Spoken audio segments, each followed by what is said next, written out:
hablaremos de reyes sucios, pero especialmente de uno. No me mire a mí. Empezamos con el rey italiano Víctor Manuel II. Era un tipo bajito, muy robusto, que usaba barba y bigote, y se había casado en 1842 con Adelaida, la hija del archiduque Reiniero de Austria. Aunque estaba casado, Víctor Manuel tuvo muchas amantes, muchísimas. Era un hombre de gusto sencillo, así que le gustaban las mujeres del pueblo, que no usaban maquillajes ni ningún artilugio de belleza sofisticado.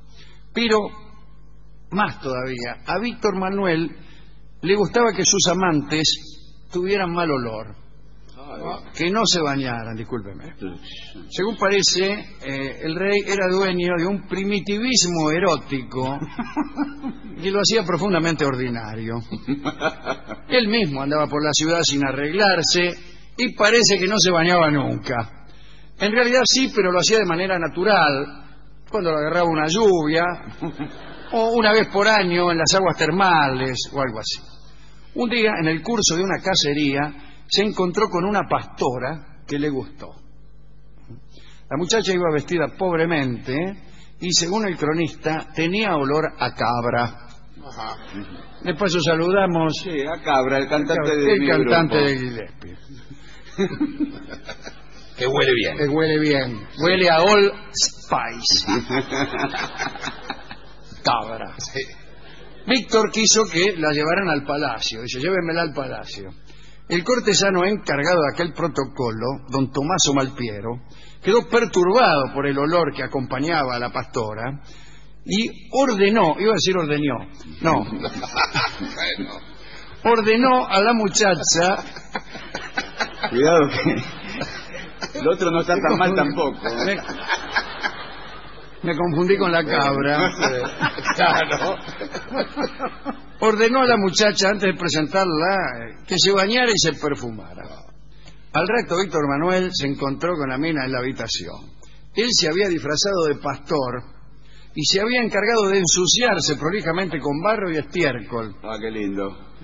Cuando la abrazó y sintió que estaba perfumada y limpia, empezó a gritar desaforado: Melano guastata, es decir, Melán estropeada. La reunión fracasó y la pastora fue echada del palacio. Tommaso Malpiero tuvo desde entonces la orden de no bañar a las amantes del rey. Extraordinaria esta primera historia de un rey roñoso. En España, aunque esto por razón de su locura, no era roñoso de alma, sino que estaba loco y entonces por ahí no atendía bien a su higiene. Pero Felipe V espantaba por su suciedad. Saint-Simon lo visitó en 1721 y escribió: Pero mira que es ese documento histórico. se negaba obstinadamente a dejarse afeitar, cortar los cabellos y las uñas ante el temor de que aumentara sus males. Sus cabellos sobresalían de su peluca, que no permitía que se la sacaran nunca. Las uñas de las patas le molestaban hasta tal punto que no podía caminar. Ay, pero ¿cómo? Parece que Felipe se envolvía en mantas durante la estación calurosa y obligaba a mantener las ventanas herméticamente cerradas.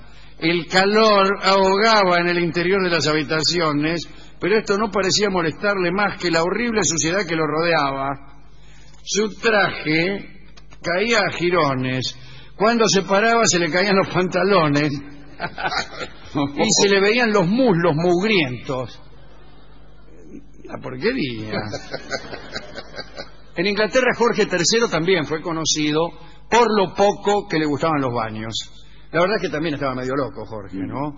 Al hedor rancio que lo caracterizaba, agregaba algunas gracias escatológicas que a él lo divertían mucho y que yo no contaré.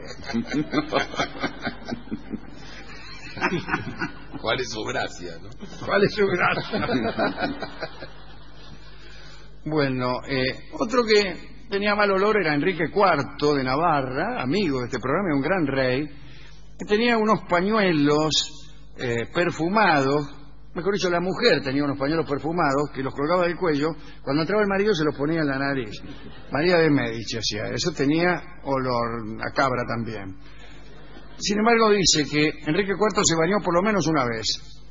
Fue en el Sena, en donde antes de hacerlo y a la vista de todos, orinó abundantemente. Su hijo, el futuro Luis XIII, no quería meterse al agua. El rey le dijo: anda, báñate y no tengas miedo. Más arriba del río, otros se habrán orinado antes que yo. Era un rey filósofo que comprendía lo que es el discurrir de los destinos, la anterioridad que nos precede siempre. Siempre hay algo antes. Sí, ¿no? es como en las Y siempre piletas. habrá algo después. Y una especie de Heráclito roñoso era Enrique IV, ¿eh? Como las piletas. Como aquel que no quiere salir de la pileta, ¿no? Y orina y dice: Claro. ya mi cuñado estuvo acá y Claro, seguro lo hizo. exactamente. Bueno, Luis XIV también era sucio. Se bañaba únicamente cuando se lo prescribía el médico.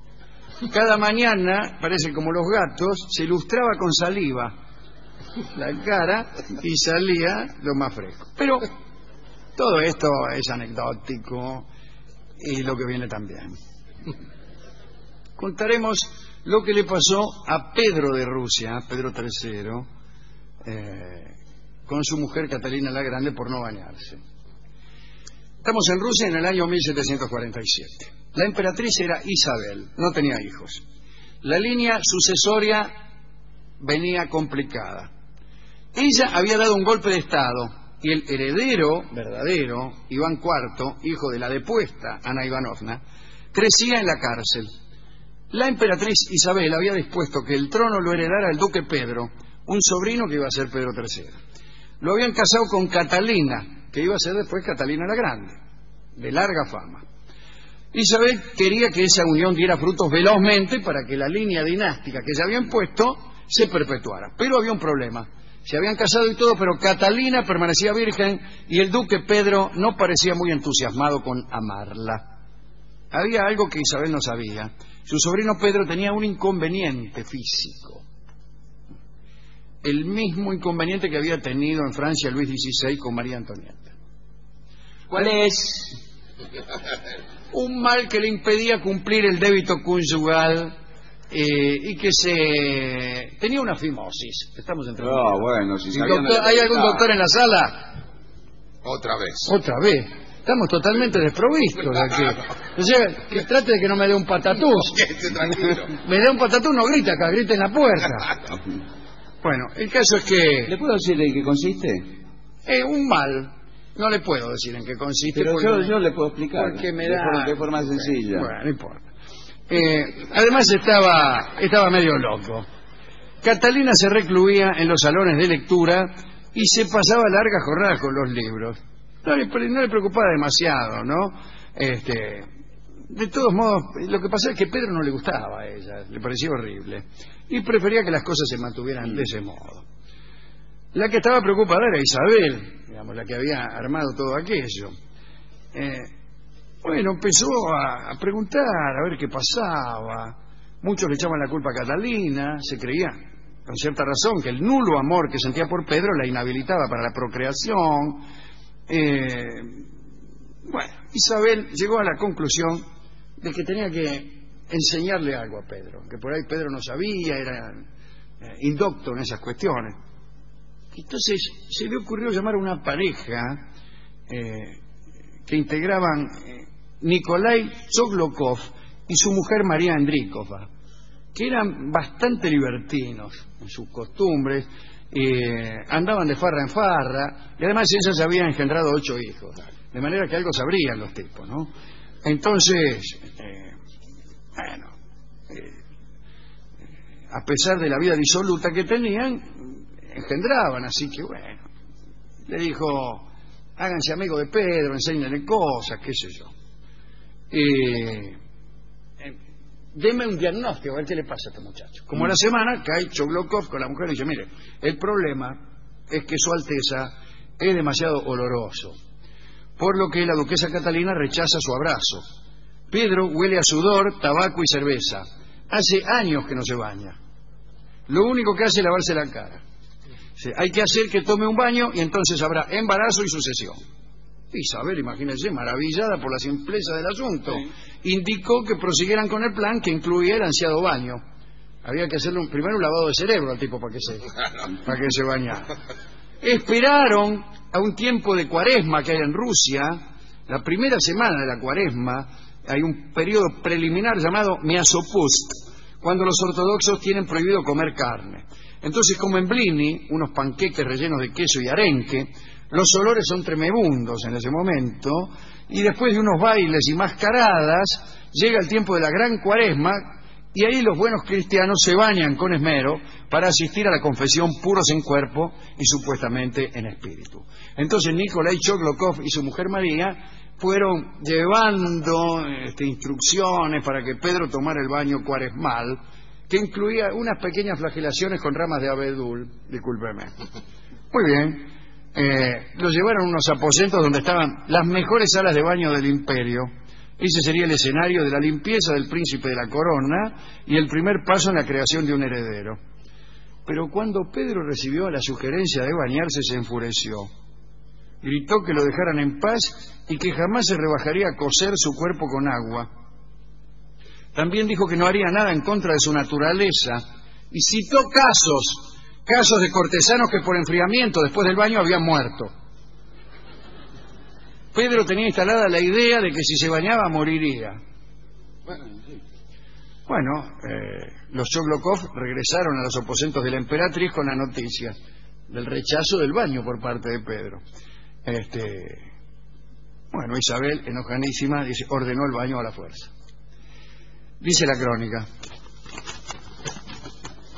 un contingente de guardias tomó al hediondo duque Pedro, que, sorprendido durmiendo, fue arrastrado a una tina dispuesta en las cercanías. El heredero del imperio solo pudo tomarse de una sábana pestilente para eludir el agua, pero la sábana se desprendió del lecho, también abrumado por los olores más inesperados. El baño duró 2 horas. Pedro quedó limpio y abatido. Durante el baño nadie había advertido su verdadero problema, que es el que dijo Gillespie. Sí. Y el asunto no se solucionó. Se lo llevaron a Catalina limpito y purificado y perfumado, pero el tipo no pudo hacerse cargo. Recién después, cuando tomaron conciencia del verdadero problema, pudieron hacer algo al respecto. ¿Qué nos enseña esto? Que un baño nada resuelve.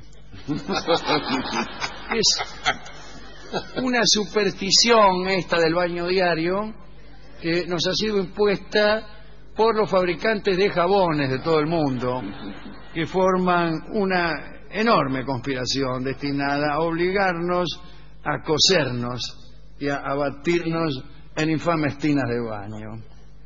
Así que, roñosos del mundo, salud. ¿A quién podemos dedicar esta historia de algunos reyes sucios y de Pedro, que se resistió tenazmente, que casi fue obligado, mejor dicho, fue obligado bajo la fuerza bruta a bañarse? A todos los niños que resisten el baño diario, que son perseguidos por las madres, y algunos tíos comedidos que ayudan a las madres a preparar encerronas a los niños, que huyen en una dirección y son interceptados por el tío o algún comedido. A todos esos pobres niños que gritan y que, tal como Pedro, son sometidos a un baño involuntario realmente. Esos son los dedicandos de esta noche. Y tenemos un bellísimo tango, un bellísimo tanguito más bien, que va a tocar... pero ¿es un tango que habla de un sucio? Hay muchos tangos que hablan, pero hemos preferido que la metáfora fuera muy lejana. El tango de hoy se llama El Arroyito. No el roñoso, sino el arroyito, porque se supone que en un arroyito se puede uno bañar, y haciendo también recordación de don Enrique IV, que se bañó en el Sena y que enseñó a su hijo que lo que él hacía en este momento de la historia y del destino, otros lo habían hecho antes y otros lo harían después, pero que además lo que hacemos hoy tiene influencia en el mañana, y hoy recibimos la influencia de cosas que se han hecho ayer. Todo eso aprendió Luis XIII mientras su padre orinaba en el Sena. Oh maestros, si queréis enseñarle a los niños la influencia del ayer sobre el hoy y el mañana, llevadlos a un río y orinad tal como lo hizo Enrique IV de Francia. Para esa anécdota y para todos los maestros que nos escuchan, el tango El Arroyito en la interpretación de nuestro Juanjo Domínguez.